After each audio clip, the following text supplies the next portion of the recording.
At the conclusion of the 4 questions, we begin again. Good evening, friends, and good night to some of us. Maybe good morning. I don't think so, as far as time zones.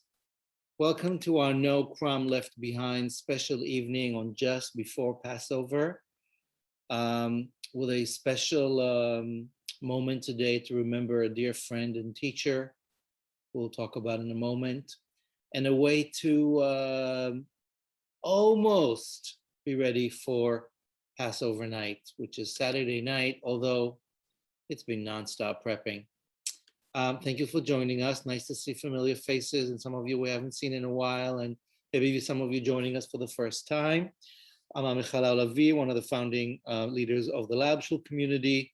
With me tonight is my friend and teacher, Jacqueline Nicholls in London, where it's super late at night. And our dear Kira is holding space for us digitally from Rhode Island. And on this night, we are doing something called Dikat Hamitz, a strange Jewish ceremony that has to do with taking responsibility for some of what we're responsible for in the world that has gone sour, that we want to fix. And there's lots of ways of defining that, and we'll go there in just a little bit. As Jacqueline and I were preparing for tonight and inviting some more of our community to be part of it, we remembered that tonight is also the first yahrzeit, the first anniversary of the passing of our friend and teacher and mentor, Helene Aylon, who passed last year of COVID-19 and left a huge legacy and a lot of love and respect for her trailblazing. We'll share a couple of moments tonight in her memory, someone who inspired me to do what I do and Jacqueline to do what she does, and so many of us. I know that I see Sally and some other friends and maybe relatives of Helene's. So this is her yahrzeit. We're going to dedicate tonight's learning and ritual to her memory, as is done in our tradition. Kira, if you can just share for a moment the photo we have of Helene. Yeah, this is one of Helene's photos with one of her works projected on her. She went to do what we love to do tonight, mess with rituals. So thank you, Kira. Let's go back to introducing Jacqueline Nicholls, late at night in London, who will share with us some of your art that was created in honor of Helene's work and life together with Lab Shul. Thank you so much for joining us, Jack. It's great to be here and wonderful to remember this amazing woman, like just incredible woman. And thank you for having me here. Yeah, it is a little bit later than you guys. It's almost midnight here, which feels very timely and atmospheric to do this in the middle of the night, not the beginning of the night for you guys. But are you going to, are we schmoozing now? Maybe you just want to say a couple of words about what we're about to see, and then we'd love to hear more your thoughts about it. Maybe you just want to frame it. Okay, so I think it was in preparation for Shavuot last year. Lab Shul very kindly invited me and 2 other artists to make a piece of artwork in response to Helene's work. There was a beautiful piece of text about her project, Liberation of God, that God and our understandings of God had been hijacked by a kind of patriarchal way of seeing.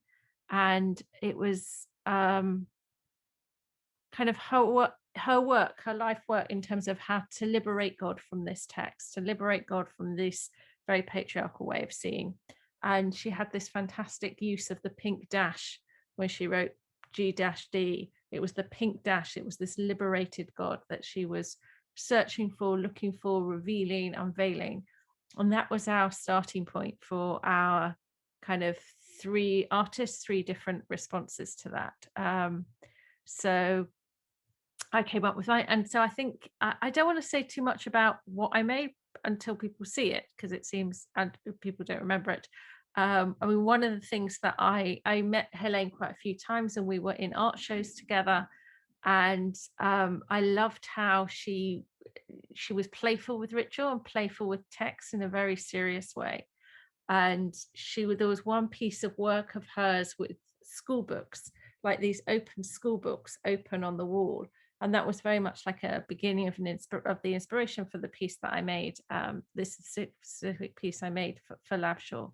And also thinking about she made these incredible pieces to do with oil and allowing just oil to move and shift and break the skin, and being a kind of not trying to control it, not trying to be so in control. And I'm very mindful of that. I work a lot with kind of ink and water. I just recently did some animations using wine as a medium. And there it really is a kind of hearing her voice in my head about allowing the materials to do what they're going to do and not trying to control, but actually you're working in partnership with these materials. You're not trying to dominate. And actually what that means as an artist to not dominate in a kind of, as a kind of feminist methodology, really. So I kind of have, so she left so many little crumbs actually for us to, in terms of how to see and be in the world, and not accept the world how we received it, but to push for something else, and to go further and to go deeper and to liberate that which has been contained. So I think we're picking up her crumbs. Thank you, Jack. And we're going to watch your videos on our Saturday night and Sunday night. But for now, Kira, if you can share with us the video that is the culminating piece that Jacqueline created Shavuot last year, just a couple months after Helene's passing. I just have to show it to you. It's a book. It's a book that is a scroll that has become 5, which are the sort of 5 books that began as a scroll and then became 5 books. It's the balance of the black fire and the white fire, which is there in writing and text, of what is said, what isn't said, that balance between absence and presence and silence and speech.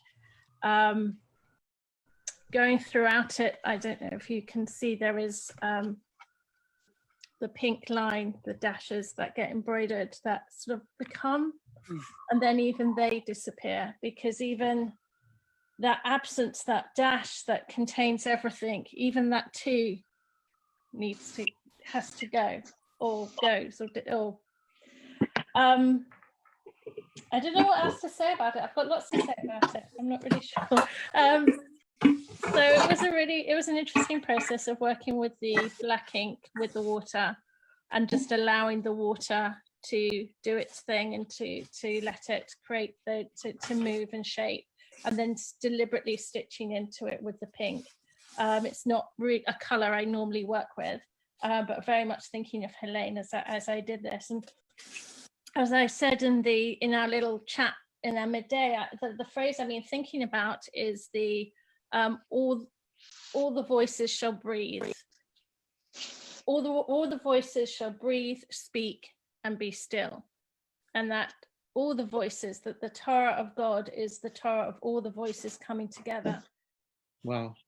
Jacqueline, it's powerful to see it and to see our faces. We watched you unveil this piece at the dawn of Shavuot after having worked on it all night, and we were up all night studying and revealing in her memory and in so many different ways. And it's amazing that here we are on the eve of Passover a year later, and that like just the weaving and the way we don't dominate nature, we let it work with us. And we allow, and I remember actually the stillness at the end is the stillness and silence that we have when we know that we've been heard. That when all the voices can breathe and speak and know that silence of, and I've been heard, and I can now be still. My voice can now be still because I know that someone else has heard me. Yeah. I mean, that's kind of listening back. I'm like, oh yeah, that's what that stillness is. It's not, I'm going to be silenced. It's because I have said what I needed to say and I've been heard. Yeah. And I remember there was last year when I made that was quite soon after there was like the beginning of a lot of the Black Lives Matter protests of people not breathing and being able to be heard. And I think there was also that theme dominating. Mm-hmm. Yeah. If I remember correctly. Yeah. Yeah. If I remember the chronological correctly. Yeah. Yeah. So, Jack, so let me pause for a moment as we dedicate tonight's No Crumb Left Behind, how we are looking at what Chametz means physically, metaphysically, in our homes and our hearts. Some of us might be familiar with these traditions of pre-Pesach, and for some of us, these might be completely obscure voodoo Jew traditions. We are dedicating to Helene's memory, and I think she would have gotten a kick out of it. If we'd like, perhaps at the end of tonight's session, if anyone's still on here would like to say Kaddish together in her memory, as this is a Torah learning circle, we might. But I want to just ask Sally, I see you there, and I don't know if any of Helene's family or friends here, anybody maybe want to share a couple words? Totally don't have to. What does it feel like a year later? Any sentiments or thoughts or anything you'd like to share?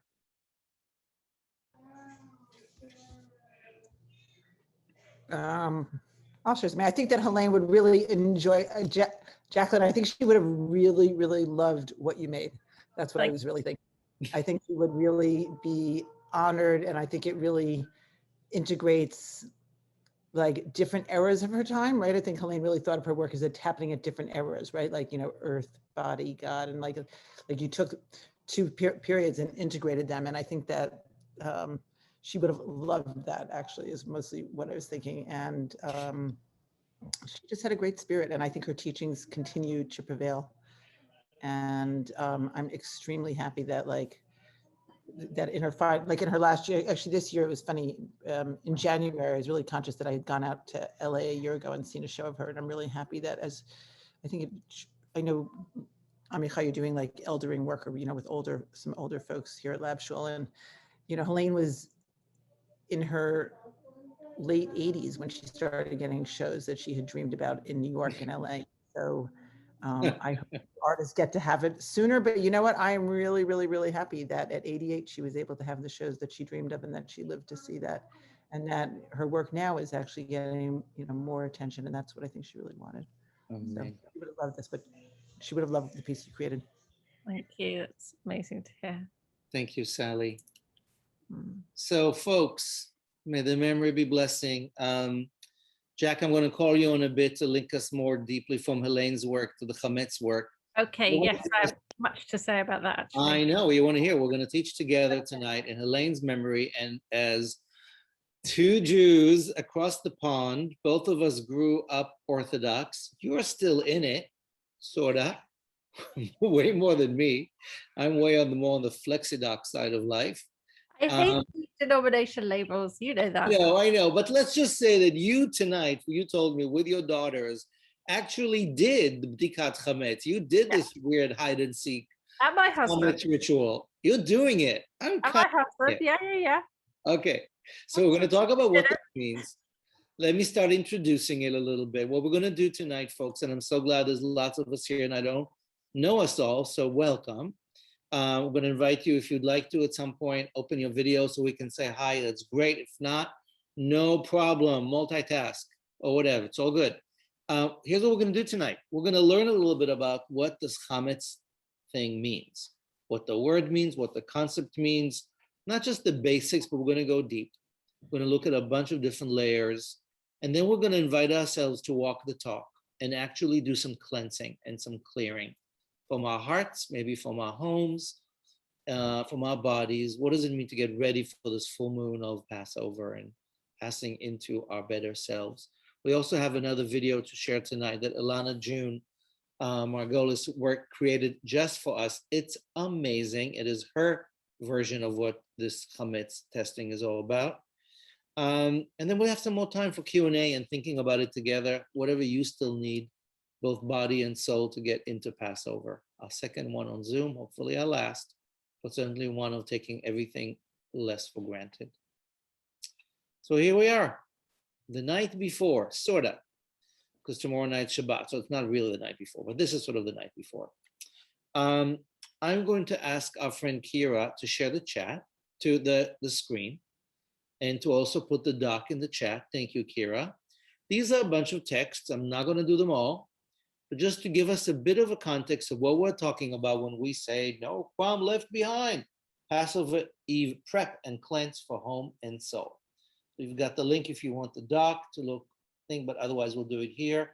Maybe Kira, you can make it a little bit bigger because I know I can barely read it. Hooray, you rock. Okay, so here we are, the night before the before. I'm going to shake my lulav here. For those of you who are familiar with Jewish rituals, you're like, why are you shaking your lulav? That has to do with the holiday of Sukkot. I will explain. I will also showcase this lovely plastic thing that my mother gave me a few years ago. This is a Chametz testing set. It includes a feather. Still don't know how to do Zoom by now. And a spoon. And the text. And, oops, a candle. And this plastic thing that you put it all in. I used it last year, I remember on Zoom. It was one of the first Zooms I did.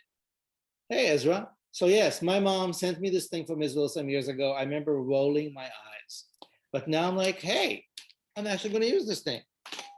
And finally, I'm going to share with you these 10 pieces of paper that I've been working on for the last 10 days. That's my version of Chametz. All that is to give us some context for what the heck we're doing here tonight, getting ready to burn the sour. Here's a text from Diane Walkenstein, another great teacher who passed some years ago, and she writes the following. The night before the eve of Passover, a search for the smallest breadcrumbs is conducted throughout the house by candlelight, and crumbs that are found are swept away by a feather. This intensive, thorough search is the culmination of an interior spring cleaning. We look for and expel those inflated, puffed up parts of ourselves that enslave us. Think about the puffed up parts of ourselves that enslave us and take up space that might be made available for experiencing a new freedom. So Diane Walkenstein is already doing this modern Jew thing, which has always been the case, saying, we're talking about breadcrumbs, but we're not talking about breadcrumbs. We're talking about an OCD ritual. You gotta clean your house of gluten, but really we're talking about something else. We're in split screen. We're breaking the matzah into two before even getting started. For the record, growing up, I knew nothing about the interior, mystical, metaphysical version of this. It was only about the highly stressful OCD, you gotta have the house clean. My mother was just telling me the other day that when she was a little kid, she was about 9, and her uncle, they did this thing at night, and her brother-in-law found 4 grains of rice inside the dollhouse little tea kettle she had, right? And freaked out. Like, thank God they found it before the Seder. But like, that's right, that's how I grew up. You couldn't have rice, you couldn't have bread, everything had to be spick and span. But we're talking about a more mystical, personal version of that. Right here on, below Walkenstein's text, again, just to frame us, this is the Aramaic incantation that is in your Passover Haggadah, and this is what's supposed to be said on the day before the Seder. כל חמירה וחמיה דאיקה ברשותי דלא חזיתי ודלא בירעתי לבטל ולהווה הפקר כאפרא דארעא. All chametz or leaven in my possession that I have not seen, have not destroyed, assume gone, nullified, ownerless, like the dust of the earth. This is like a legalistic incantation of sorts. Kira, if you can scroll us down just a little bit. Thank you. And then you already see here, here's another version, a little more modern from the Rabbinical Assembly, Haggadah from the 1980s, that already makes this into more of a metaphor, right?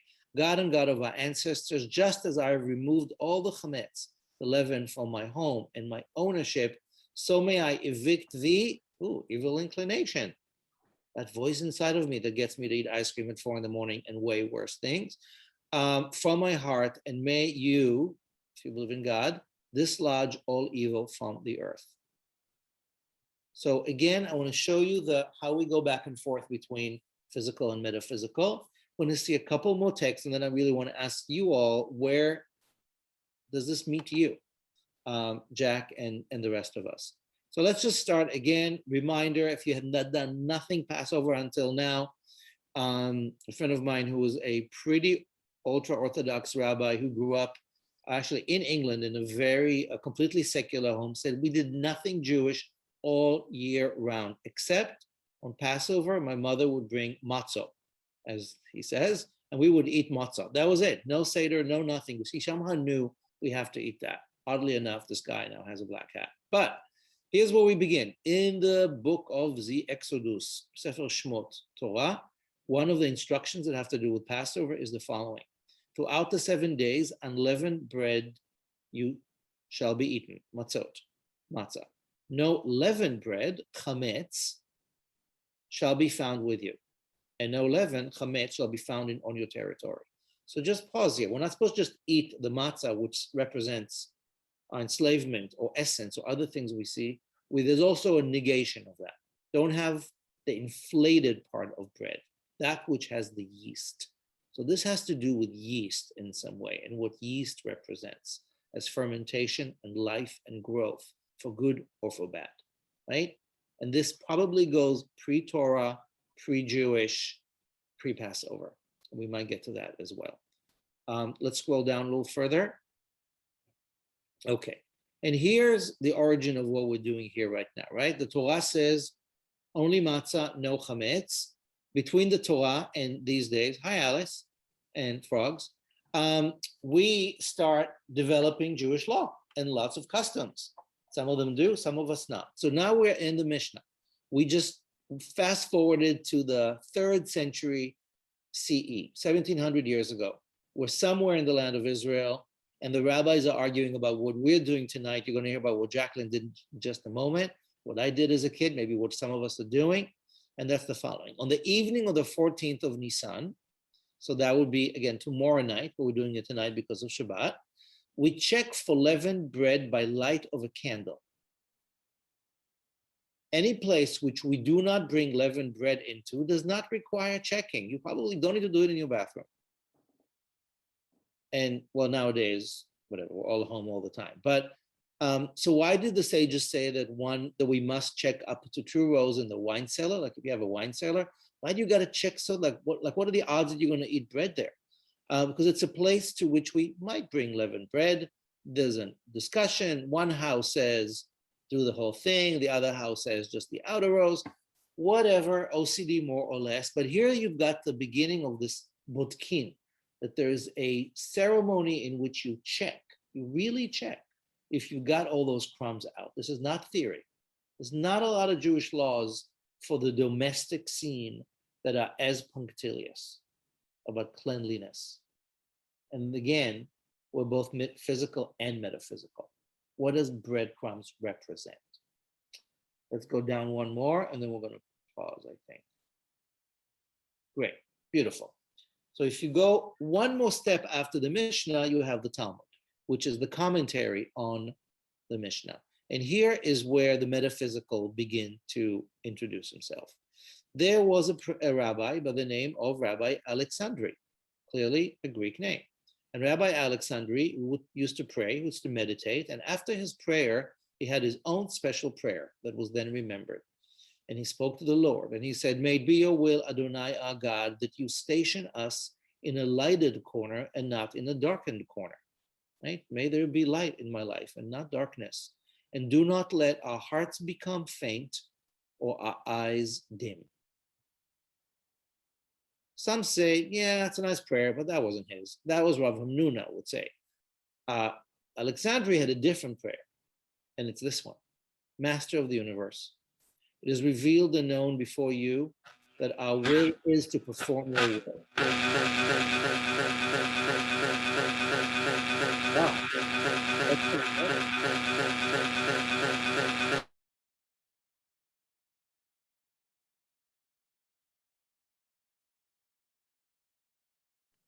Okay, that was exciting.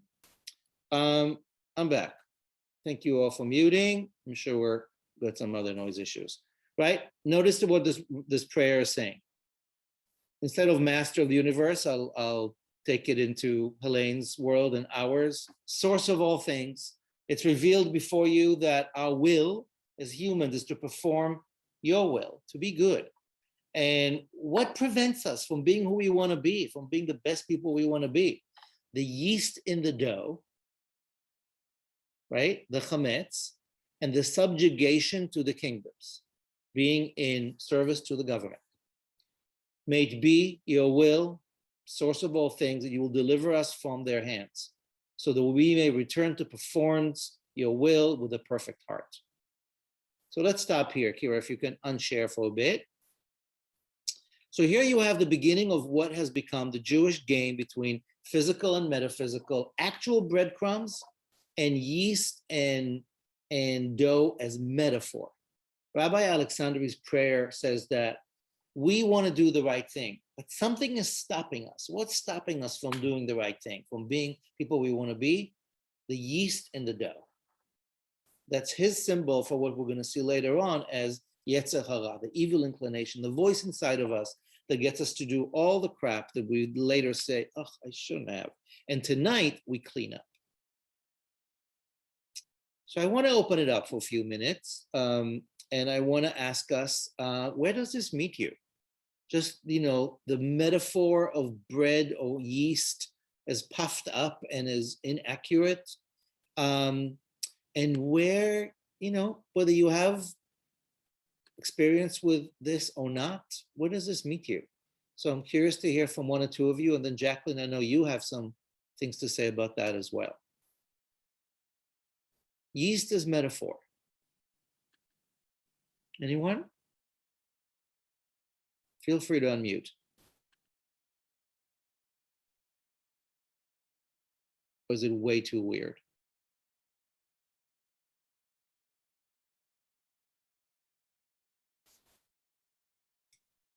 I really liked the early example you shared, the Diane Wilkenstein. We look for, and I wrote it down when I was on the screen, we look for and expel those inflated, puffed up parts of ourselves that enslave us and take up space that might be made available for experiencing a new freedom. I feel like that really is a metaphor that speaks to me and makes so much sense. I like when I can line up ritual with a practical metaphor like that. And then when you do the ritual in whatever way you do the ritual, you feel its impact. Yeah, thanks, Sarah. Yeah, I love that you got that quote from Diane. And we have a few more texts coming that really talk about these metaphors, but the puffed up sense of self, right? When yeast, it goes into the dough, that's what makes bread. But it can puff up beyond what you need. And that's just like our ego. It's good to have an ego. I know what I want. But if it's what I want and it's all that I want, it's about what I want, not about what you want, that gets puffed up. And that's where Chametz here is a representation. Thank you. Thanks for bringing that up. Anybody else? Does this take you anywhere else in association or thoughts? Questions or?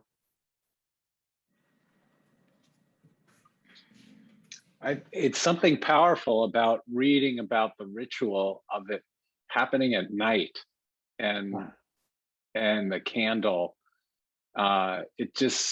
It seems very like alchemy, like some alchemy moment is going to happen.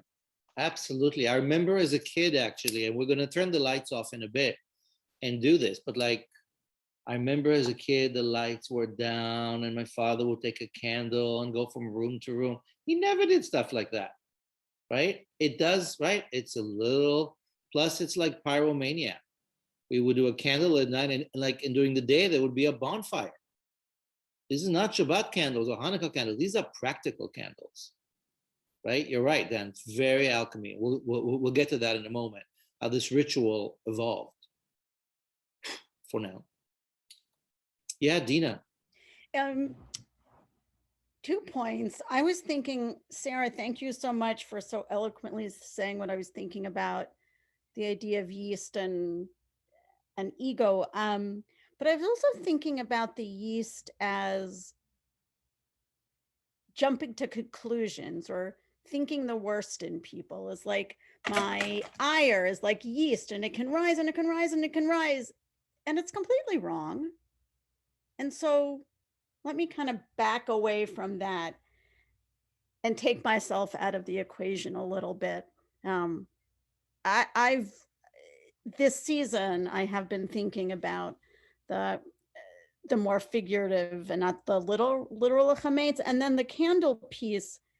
I just think about it as like a fairy tale and the magic to it, and how that so much of Passover for me is, how do we involve kids and how do we get them interested and how do we help them with the traditions or with the functions, and it is one of the few kind of homebound moments where there's a lot of ritual attached, and I just think it's magical. Absolutely. We'll get to the magic in a little bit because we're going to do the magic. I don't promise any Hogwarts effects, but it is magical in some weird voodoo way. Jacqueline, I wonder if you'll share with us, will you share what you've done with your daughters tonight? Yes. In your Jewish voodoo weird stuff back in London, and some of your thoughts about this. And then let's look at a couple more texts before we actually do it. Okay. So I don't know what text you're bringing. I'm excited to see your text. So one question I have, and it comes actually from the Mishnah that you already shared, is why do we do this Dikat Hamitz at night? Because if you're looking and searching, you need as much light as possible. You need daylight to really see, especially if you're talking about homes before electricity, where candlelight doesn't really light up your home very well. So it can't be that the searching for chametz is really how we're going to search out our house for chametz. It has to be there's something else going on here, because I'm just thinking about the other bedika that that I've been involved in, that women who keep the laws of nidar, kind of about the terms of menstruation, there's a way, there's this checking of the body that you're supposed to do to see if you're still bleeding, and that is a checking, that is a bedika that needs to happen during the day. You shouldn't really do it at night because you need daylight to see the colors properly. So we need daylight to really look. So the looking at night can't really be looking in the same way. So that's kind of my kind of opening question, is not really about the yeast, but really about what it means to look in the dark. And I'm also thinking very mindfully, we're just before Pesach, and I'm thinking about the plagues and the plague of darkness, and we're in the time of the plague of darkness. That's what this night is. It's before the full liberation, but we're in the plague of darkness. We're before our liberation, so we're looking to be liberated. And there is a plague of darkness of which the Egyptians experienced, and which the Bnei Yisrael, which the children of Israel witnessed. They witnessed others in the dark, and they witnessed that. But it's just this kind of the sense of being in the dark and this waiting to be liberated, or this darkness being liberated. But also there's something really interesting that happens. So my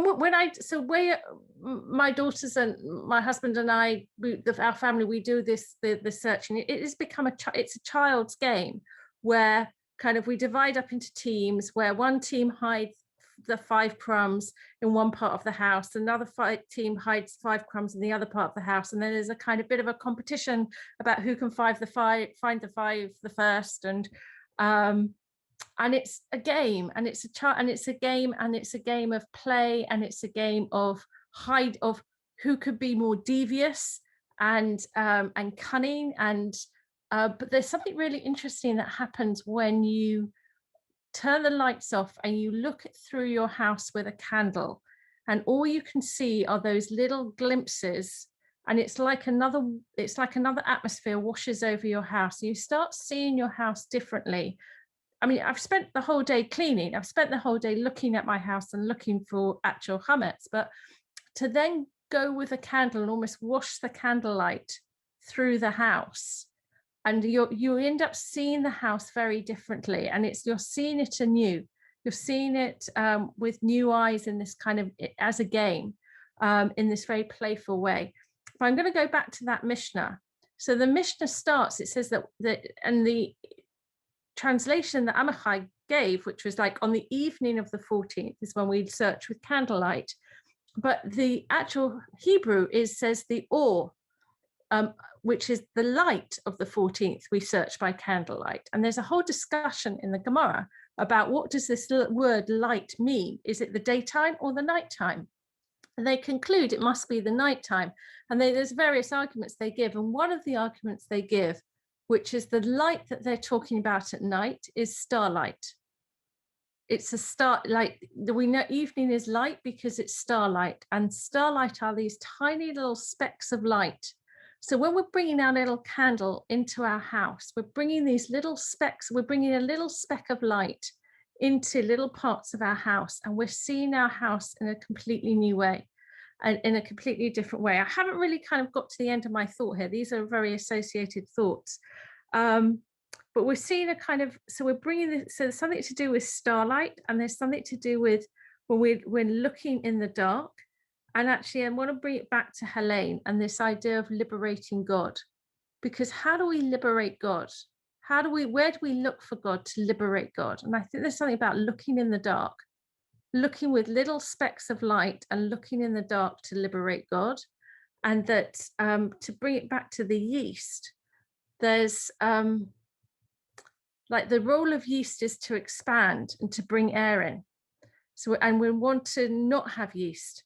So we want to not have that. So there's a contraction, and there's a kind of, it reminds me of the mystical idea of tzimtzum, of that God contracts and makes space in order for us to create meaning and to find God and to liberate God. And so there's something about the lack of that taking up all the space in order for other things to be, and allowing other things to influence us and not just for us to expand. I realize I haven't spoken in sentences. I've spoken in kind of little half phrases, and hopefully they kind of make sense in a weird linking it all together way. It's midnight for me. I think that's influencing how I'm thinking. I'm sorry that's not very clear and coherent, Amichai. Tell me your thoughts. Say back to me It's the way lovely. that it's coherent. I love everything you've said, and I like you're talking in crumbs. Yes. It's a crumb trail of thoughts. You know, Jacqueline, what I want to say, and we didn't plan this, like we're improvising as we're inviting everybody. You should have planned No, but this. this is, look, I want to say, the most recent Jewish surveys of how Jews Jew in the modern 21st century shows that Jews, for the most part, it's true for the US, I'd be pretty sure it's in the UK as well, not in the more Orthodox, but in the rest of the Jewish world, Jews Jew in three ways, most average. We show up for Yom Kippur, not necessarily fasting, but certainly doing something Yom Kippur related. We show up at somebody's bar or bat or b mitzvah, and we do Passover Seder. That's it. That's the top three ways Jews do. Hanukkah is number 5. Other things, Shabbat, like number 6. Bagels is number 4. So it's interesting. Explain about how Jews are depicted on TV. Surely is in there. That might, like cultural accommodation. But the notion is that Passover for so many of us is very much in the kindergarten level. It's a story of Passover. It's a story of the Exodus. There were bad guys. There were good guys. Miriam and Moses. There were slaves. We won. Let's eat. And that's the Haggadah. And that's true. And the Passover Haggadah was created as a night of storytelling. But actually, there's all these intricate layers of ritual and symbol and archetype and mythos that are about the soul and about cleansing.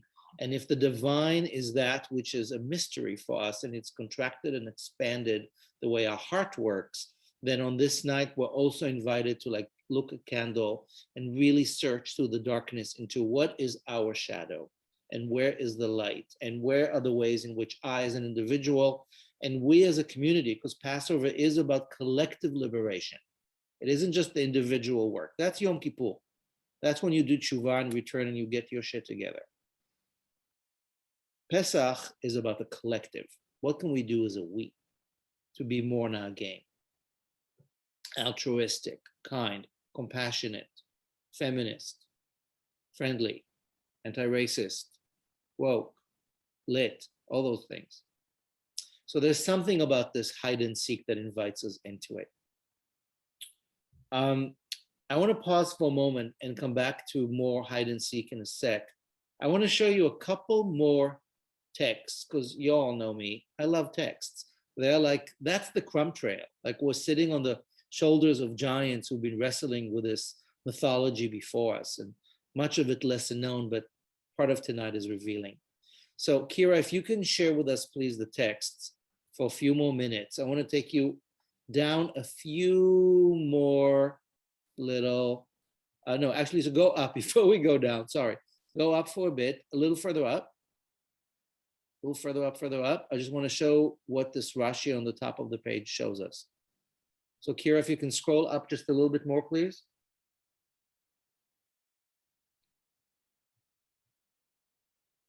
No? Okay, you see what's on the top here in the Hebrew and English, the yeast in the dough? That is referring to the prayer we just looked at, which is further up the scroll, that this rabbi is saying we want to be good people. There's only two things that stop us from being who we want to be. Yeast in the dough and the fact that there's a government over our head. He meant the Roman government, right? There was so much oppression. But basically the yeast in the dough. So that's all he says in the prayer. In the 11th century, Rashi, the French commentator, first Jewish, says, yeast in the dough, that is the evil inclination, yetzer hara. That's the voice inside of us that gets us to do things that we later regret. Fill in the blank.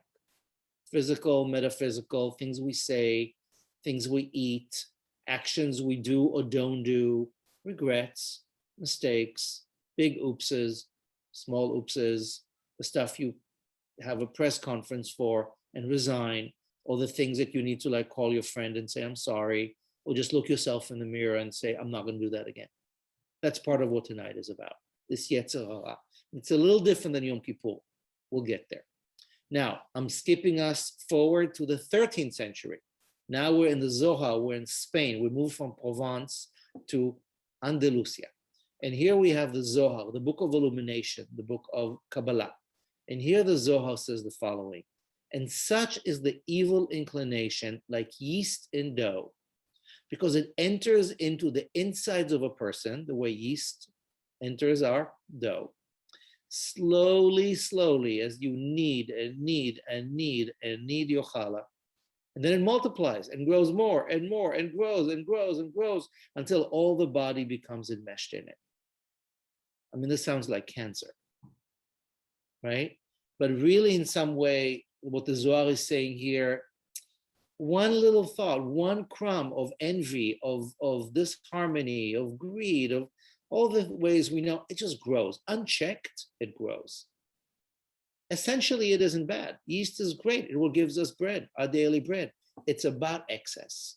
It's about the lack of reflexivity and reflection. So, Kira, if we can scroll down a little more. Kira, have we lost you? Hello. Okay, y'all, we're stuck in the 13th century. Not a bad place to be. Maybe Kira has an issue with the computer. Where are we looking to go? Just scroll down. Scroll further down.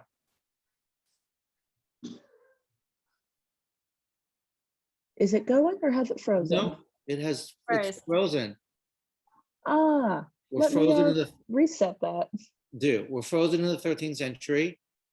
Not a bad place to be. Who knows how they made bread in the 13th century in Andalusia? But that's what the Zohar is talking about.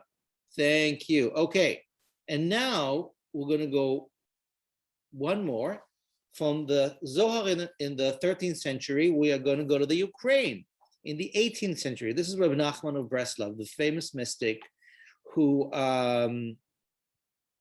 was a great book came out about him in the 80s called The Tormented Master by our great teacher, Art Green, who just celebrated his 80th birthday. The Tormented Master of Nachman was the grandson of the great founder of the Hasidic movement, the Besht, and he himself was a saint and a writer and considered the first like modern fable writer and a very interesting mystic who had a major dark side. He may have been gay, he probably would have been identified today as bipolar. And here's what he writes. But it is first necessary to clear the mind of secular wisdom, which is not exactly what it means, anything but what you really need to know, and undesirable thoughts, whether those are sexual or other, of Chametz, right? He's not just saying Yetzer Hara, it's like all these things that get you off being really in your center, like when you're meditating, and all these things, they're great. They're just not what you need right now. You're focusing on being in the present. So this is Chametz. A person must not sour, because Chametz means sour. A person must not sour one's wisdom with these secular wisdoms or passions. Now, for sure, Rabbi Nachman may have meant, because this is the beginning of modernity. You know what's going to happen with modernity. You're going to want to go to the university, and then it's going to be mixed dancing, and you might fall in love with somebody else, and then you're going to read Shakespeare, and it's down the drain. But from that ghetto mentality of just focus on what you know, whether it's your heart or your culture, Rabbi Nachman is saying Chametz is all that which takes you off away from your essence. That's what I really want to focus on. So let's read this next text. If you can scroll us a little bit down, Kira, and then we're going to pause and go into our actual ritual. Now we're with Rabbi Rachel Barenblatt. We're in the 21st century. She's the Velveteen Rabbi, a wonderful teacher and friend. Actually, if you can scroll up a little more, Kira, so the beginning of the text. Great. The word Chametz, no, you missed it? Thank you. The word Chametz comes from the Hebrew word to sour or ferment, then compost. In the world of tangible practicality, Chametz means leavened bread or leavenable grains. But in the realms of emotion and thought and spirit, leave the physical, Chametz can mean the old stuff in our hearts, old patterns, old baggage, old hurts that we hold on to. The puffery of ego and pride, again, that term that Sarah picked up on, the sourness of old angers and insults, that thing somebody said or did, or that thing that we ourselves said or did, of which we'd never been able to let go this past week, month, year, or longer. Clearing our internal chametz isn't easy. Often we feel resistance. We don't want to let go of an old story or to forgive someone who's hurt us, or to believe that we ourselves can be forgiven for our missed marks. It requires some scrubbing, metaphysically speaking. Our work is discerning which of our old stories still serve us and which have become chametz that we need to shed in order to move towards liberation. I love this quote. Kira, we can unshare for now. There's only one more text that we might come back to. So this is where we are. We're talking about getting into Pesach, into matzah, into essence, which is just flour, water, and 18 minutes of baking, vis-a-vis bread that sits and ferments and becomes all of it, nourishes or too much. So tonight is the night of Dikat Hamitz, of cleansing it, cleaning it. We're going to go in a moment to watch a video that Elana June created for us, and then I want to share the ritual with you, and we're actually going to do it. Pretty excited. We'll try it on Zoom. But before we do so, I just want to open it up again for just a couple of minutes for any other thoughts you might have or questions about, for those of you who've done the Chametz thing before, do you have any new insights on it from these many, many sources? Or for those of you for whom it might be new, what are your thoughts about, as some of you said tonight, how do we make this applicable? How do we actually do this tonight and tomorrow so that we start this full moon, this spring, this new year with some more closer to essence? I just want to open it up. Any more thoughts, questions, insights? And yes, please. Yeah, I'm just thinking of, it's been a long time since I baked bread, but I'm remembering, the punching of the dough. And I remember the first time when I was pretty little, the idea of it was almost like the Sorcerer's Apprentice, like this thing was expanding and expanding, and you had to punch it down. And I think that this ritual is really apt because there's the mitzvah of challah, the mitzvah of taking a little piece of it once you've controlled it, I guess. I don't know exactly at which point it goes into the oven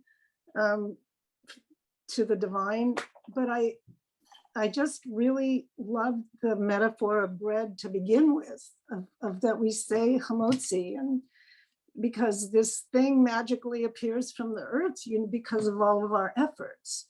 And so the fact that we're looking at midnight for crumbs, I think is just like part of this whole process. And it's really very beautiful. And I don't know how to put it into the metaphysical terms, but I think it's worth pondering, and I like the image a lot. Thank you so much. I 100% agree. Listen to how rich the rituals and the meaning of bread in our lives, from the challah to the baking to the daily to what we're doing here tonight. It doesn't have to be metaphysical. And actually, it's almost so simple in some way, so poetic. Thank you, Anne.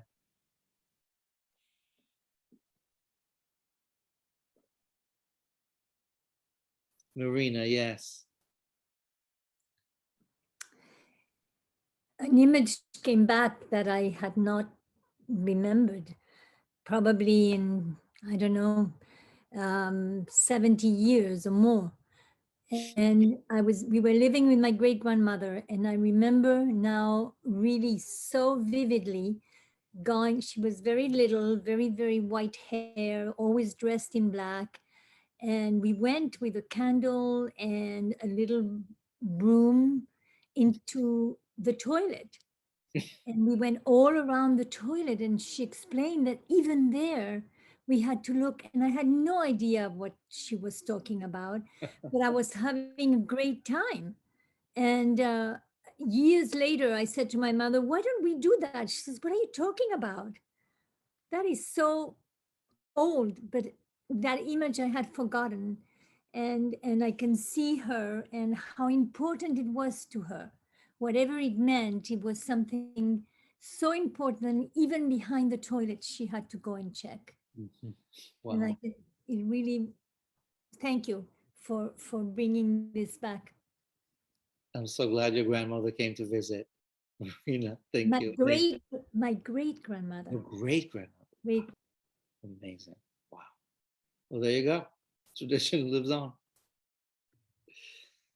Can I speak? Please. Yeah. So I think this is something which came to me with the from the Velveteen Rabbi talking about the leaving the old stuff behind. I haven't been part of the whole lockdown sourdough thing, but for those people who do make their sourdough bread, having that starter and keeping that starter alive and keeping it going, I understand is very important. And this is how they used to make bread, is that it wasn't that you would buy your yeast, you would have your yeast that you kept going and you kept going, and you can have yeast that goes on and on for years and keeps going for years. And so this idea of once a year we get rid of that old stuff, that yeast that, like, when we make bread, we're using old yeast, we're using yeast from stuff that's been around in the air, that's been fermenting from what's been picked up in the atmosphere and has just let grow and ferment. And now we're going to say, no, we're going to, like, once a year, we cut that back. We cut it back, like whatever's been fermenting, whatever atmosphere's been fermenting in your house, cut it back, like get rid of that, start again, start afresh. I think it's really, it's like a whole, it's a really interesting, I think it's like, it's made me look at that actually really quite differently. Yeah. And it's a privilege, because I think that, I mean, it's a privilege to do that. Like, that Sure. you can. Sure. Because it's precious, this sort of, this sourdough starter. Yeah. it takes a lot of work. Like people, I don't know, maybe it's part of the lockdown craziness of sourdough. People in New York have been doing that as well. It's London. Everyone's making I sourdough. didn't, but I believe it was huge. It was a thing. Yes. No, my thing was granola, but that's different. Sally, you wanted to say something before? No, I was just going to say that I think that, going back to Helene, that Helene actually talked about, one of the pieces she did was like called For the Children, right? And I think she got very interested in children. And I think that, this is a different take on this than Dikat Hamitz, but Jacqueline talked about like doing it with her kids or making a game with the kids. And I also remember doing it as a kid. And I think that there's so much about there's so much about this that is not about the kids, right? Or it speaks to the kids and not the kids. And I think that there is something very powerful. I was thinking about her work for the children, and that this in some ways also has that whole element of just being for the children, right? Like, there's other ways to go into oneself. You don't have, we put nice symbolism on it, but I think that there's something about for the kids, right? Right, that like Marina as a young child with her great grandmother in the bathroom. It's not about the evil inclination or the fermenting of our ego. It's about we clean for Pesach and we make sure there's no crumbs, right? That's what I had as a kid, what you had as a kid, what Marina has as a kid, what Jacqueline's daughters did today. And I think we did with our kids, Sally, we did it some while ago. And I'm sure they remember it on some way. And the older we get, it becomes a little deeper. Not for everybody. I would say probably if my brother would be here today, he would be rolling his eyes from here to China and back and say, it's not about metaphysics. It's about you need to have no chametz in the house. But we become children. What? We become children. Mm-hmm. So when we're playing this hide and seek with our kids, and when your great grandmother Marina was doing it with you, like you become a child, you enter into the child game by taking it very seriously, because children take those games seriously. It's not just throw away nothing, but it's like we become we become children when we do that. And it's one way. Well, I'll just say there's like one way to reset the ego, right? No, you're just a kid, just play in some way. Right. And I wanted to say, I did grow up doing this. I'm not from an Orthodox home. I'm from what was conservative, and it was the most exciting thing. And that we put aside the 10 crumbs, so you're going to find something, and you have to find all 10, was so great. And I think that's why as an adult, I feel weird if I don't do it. And as an adult, I'm never ready, so it's like, do I do it even though I'm not really ready, or do I not do it? But then it won't be Passover. So, and now with this like gap period between tonight and then Shabbos and Saturday night, it just feels really like, oh no, like yikes. Well, okay. So Amy, we're here to help. We'll solve it. That's why I'm here. Here to help. Jane, would love to hear from you, and then we're going to see Elana June's video that I'm really curious for us all to see. Well, it's not something I've ever experienced, but I see it as the ultimate act of humility, almost like experiencing a kind of death, because it's like the deconstruction of our material world. And when we're in such darkness, we can only be led by the light of God. So it's going from the physical to the spiritual realm with nothing but our trust. That's beautiful, which is a lot of the metaphor of Passover, right? Leaving the familiar slavery towards an unfamiliar future, which is maybe free, but it's unknown. Right. And the metaphor, the Jewish legend says that out of the Egyptian Hebrew slaves, 1 out of 5 left Egypt. 4 out of 5 stayed behind. Meaning 4 out of 5 of us, there's 4/5 out of myself prefers familiar crap that I'm used to over the unfamiliar future that I don't yet dare take on. Or that in any given moment in reality right now, like how many of us take on real steps towards the liberation of ourselves and others? It's easier to stay with what we know. So that's where the trust comes. Thank you. So friends, I want to share with you Elana June's video, and I'll just say, some of you already met Elana June. She's an artist and a Kohenet that we love working with. She was with us for Purim. She's going to come back for doing some stuff for Shavuot. She did a storytelling with us some months ago. And she wanted to be here tonight. She's flying. She figured out earlier this week she's flying out to do a memorial actually to a friend who passed away out on the West Coast. So she couldn't be here. So she prepared a video instead of what she was going to do live. It's a little out there. It's very her. We're going to play it and then we're going to do it. Good evening, and thank you for having me as a valued member of your Chametz search party. I, like you, am dedicated to the cause of finding the Chametz, removing it, and incinerating it, burning it, and using the ashes to fertilize our future. May it be free. So I am in the dark here in my home. Perhaps you are also in the dark, maybe in your home or maybe just in your soul. But here we are. Lights are out and I'm looking. I'm looking for what is it that I've been clinging to, that I love, that is precious, that I really, really, really, really, really, really, really don't want to let go of, that I cannot imagine living without. That is exactly the thing that is keeping me from participating in the work of collective liberation. Because we know, Passover is not about individual liberation. It's about all of us, right? So I'm just going to go on a little search for if there's anything I can find in my home that is keeping me from participating in this big work. Okay, so let's see. Hopefully this is not going to be too technically difficult. Let's see, we have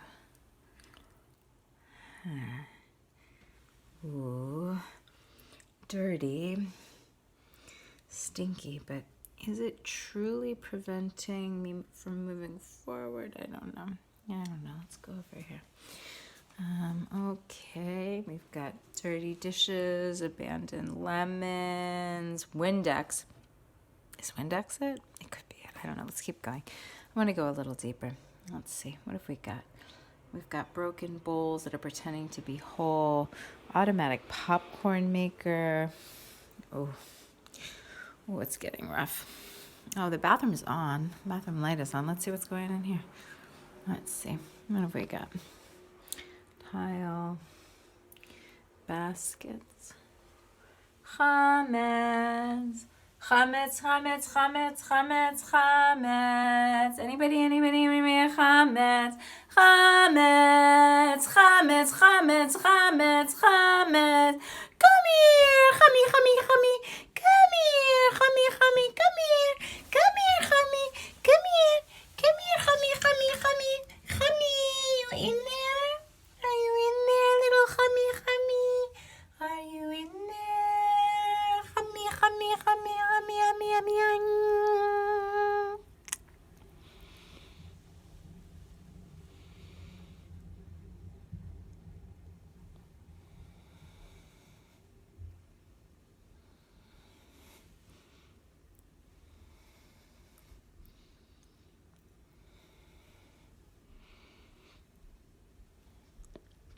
But in this moment, I want to tell you what I actually think of myself. I think that if I don't do the most, there will be no place for me. I think that if I'm not perfect, if I'm not beautiful, if I'm not polished, I won't be loved. I think that what I do is more important than what I am.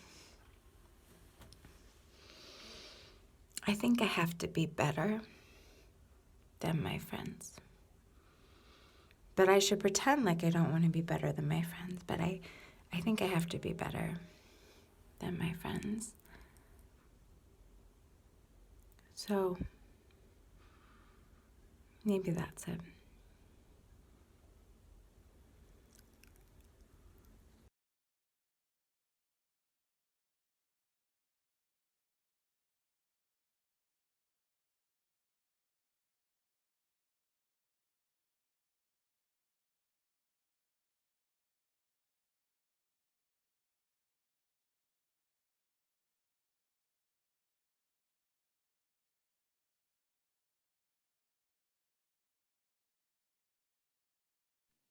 Wow.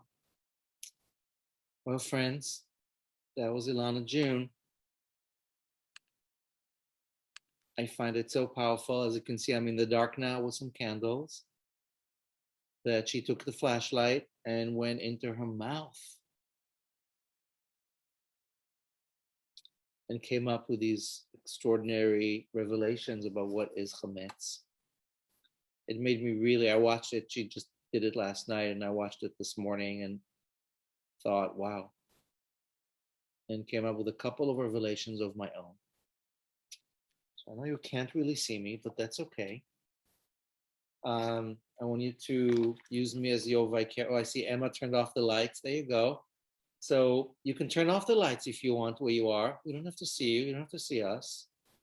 This is like all of us said about turning off the lights a little bit. Obviously, you don't have to. Everything's optional. Through me vicariously, I'm going to invite you to do this ritual if you want. I'm lighting these candles. I have this Chametz set. And I'll tell you what I'll do. Instead of walking around my house and finding the breadcrumbs that I will hide myself because I'm here home alone, I'm not going to do that. Even though my father of blessed memory, that's exactly what he would do. He would involve the kids. But my mom was said to me that even before they had us, before they had the kids, my father would wrap 10 crumbs of bread in newspaper.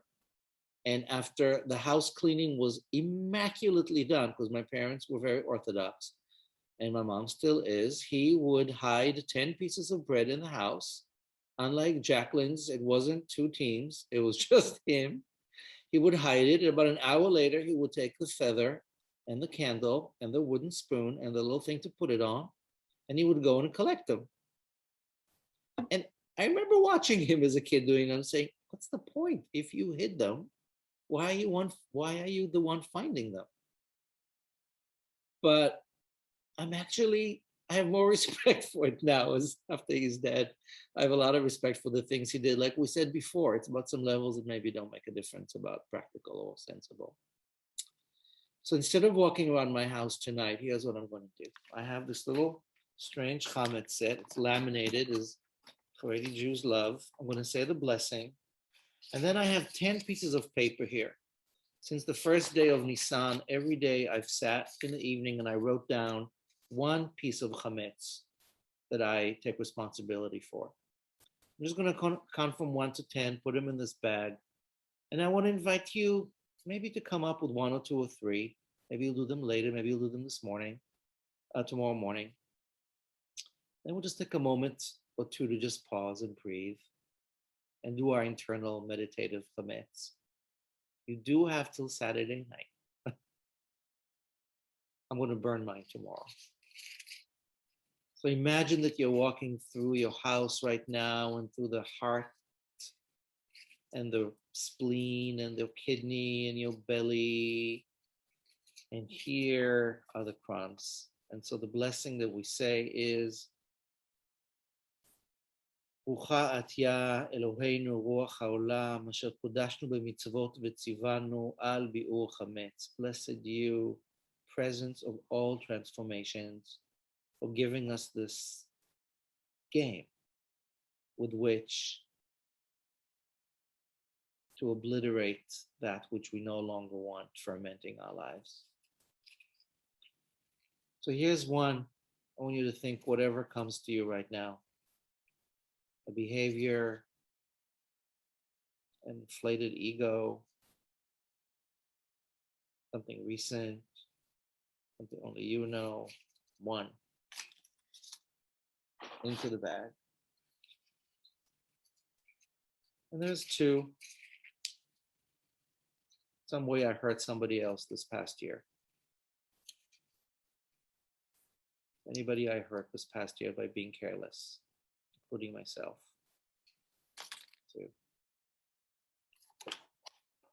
3, this is real chametz, people. This is a little bit of lasagna.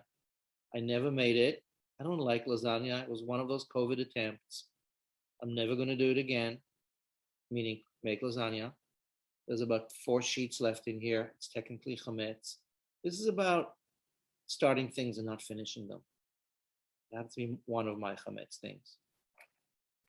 Into the burn pile it goes. 4.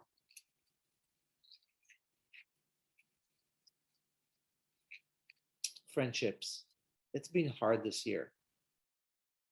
Some of them have gone sour. Some of it is my fault. Give myself a break, but still. 5. What are other ways of chametz, of letting things gone sour?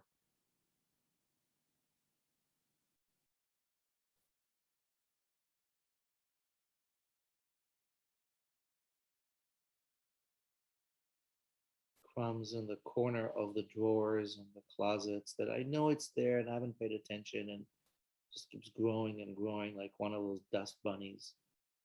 This is it. Tonight, there goes the dust bunny, cleaning up. Whatever it is. Burn the bunny. There's another one. Projects I wanted to take on and I started and it's really exciting and then I let it go. Books and poems, art pieces and gardens, epic symphonies. It's been a tough year. Cut yourself some slack. And yet, yeah, next year. I missed some timelines. I missed some deadlines. I was going to write a letter to somebody and then he died. That happened. Missed opportunities. Cut yourself some slack. But this is number 6. And I want to invite you to think if there's anything you want to put in the chat that's coming up to you. Now that you've heard and, we're going through these. A word, a symbol, a sentence, whatever is your chametz from everything we talked about tonight. Personal, collective.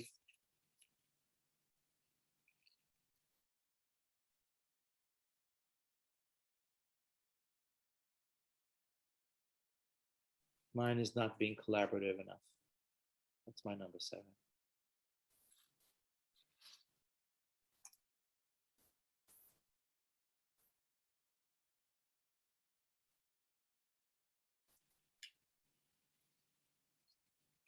Two more in here. What else? What else are we putting onto these crumbs tonight that we're ready to deflate? Well, puppies for sure. The occasional emoji where it didn't quite hit the point. Not being good to our bodies this past year in terms of exercise or healthy fruits and veggies and meditation. All right, so Amy, be soft on yourself, but yeah, missing some opportunities, not calling some people back. Yeah, missing opportunities for conversation. Losing temper with colleagues, kids, with grown-ups, with friends. Getting into fights unnecessary, not being present, being stuck in the past for the future, fears and anxieties instead of just being more calm and present. It's all real. None of it is bad. We're just taking responsibility, not reaching out to others. That's been a lot of us this year. Jackson saying procrastinating through mindless and social media scrolling. Oh my God, Chametz, too much time on Instagram. Not to mention doom scrolling. That's major chametz. Negative mindset. Letting what I don't do define me. Not expressing enough gratitude. Yeah. Anxiety is ego. When anxiety takes over, a little fear is okay. When it's too much like anxiety, yeah. Not writing sympathy cards or notes. Yeah. So whatever those are, keep them coming, mostly for yourself. If I was a little reckless, I'd burn this thing right now with this candle, but I'm not.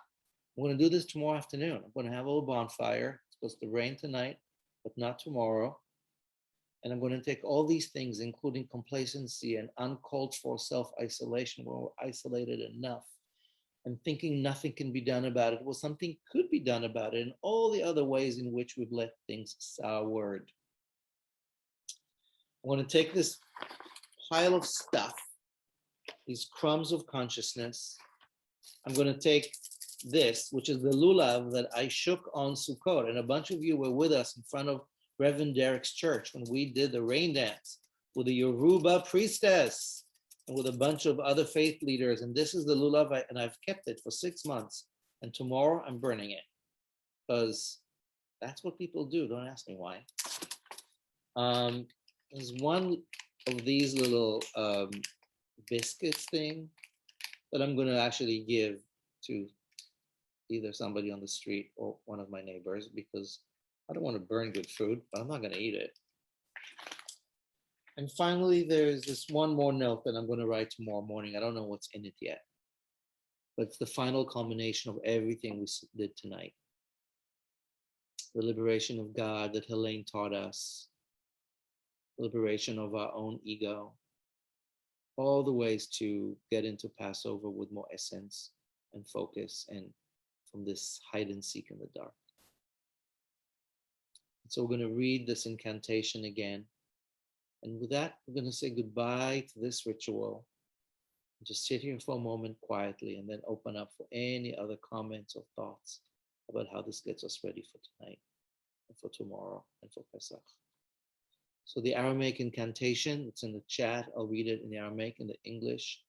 Kol chamira vechamia de'ika birshuti de'lo chazitei v'de'lo bi'artei levatel ulehave hefker ke'afra de'ara. All the chametz, all the leavened in my possession that I have not seen and have not destroyed, whatever I haven't thought of, but it's in my brain and in my heart, in my body, in my consciousness, in my collective consciousness, let that be nullified. Let it become ownerless. Let it become like the dust of the earth. May it be your will, grand will of all. That just as I have removed the chametz from my home and from my ownership, from my soul and from my heart, may I evict all evil inclinations and all these inflated, fermented moments that don't do any good from my heart, for my body, for my soul. And may these be dislodged like all other evil things on the earth. And may we be part of the good.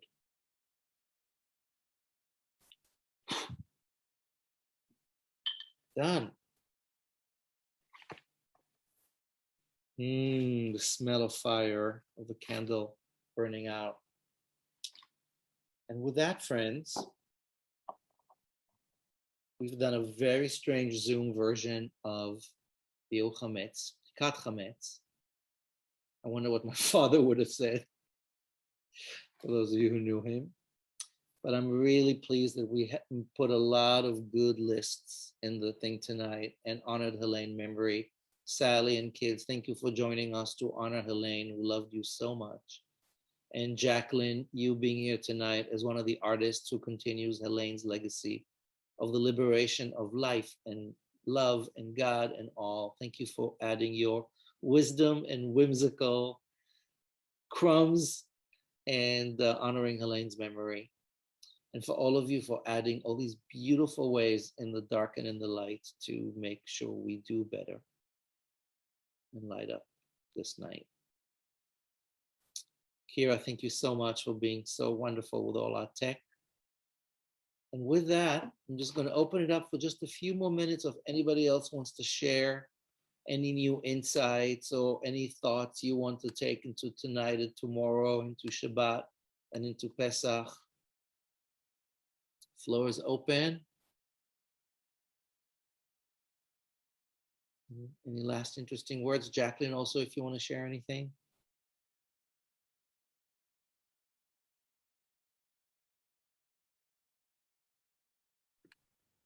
thank you for having me. It's been really lovely to spend this time with you guys, and wish you all a good Pesach. Amen. Thank you, Jack. Rabbi. And Jacqueline, we're going to see your two of your 5 new videos at our Sunday night Freedom's Feast. You will see Jacqueline will be back with us. And maybe this is just a moment to say that as we go into Pesach weekend and Pesach week, first of all, that we all have a loving and liberating series of days and nights and moments, lighter and more excited about the light at the end of the tunnel from COVID and so much more to do. Join us tomorrow night for Shabbasics that Shira is leading.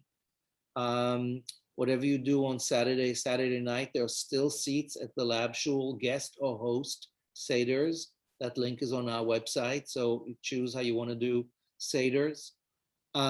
We'll be here on Sunday evening for our Freedom's Feast with a lot of guests of faith and artists and activists from all over for really exciting justice-focused Seder. And there's a lot happening next week. I'll be leading Soul Spa on Monday with the Passover special. Naomi will be leading a special Yizkor on next Saturday at 3 p.m. for the end of Passover, and a special Soul Spa with a memorial prayer. That same day in the morning, we'll be with our family of faith honoring Easter weekend on Holy Saturday. So stay tuned for that information, together with Reverend Derek and Reverend Dion.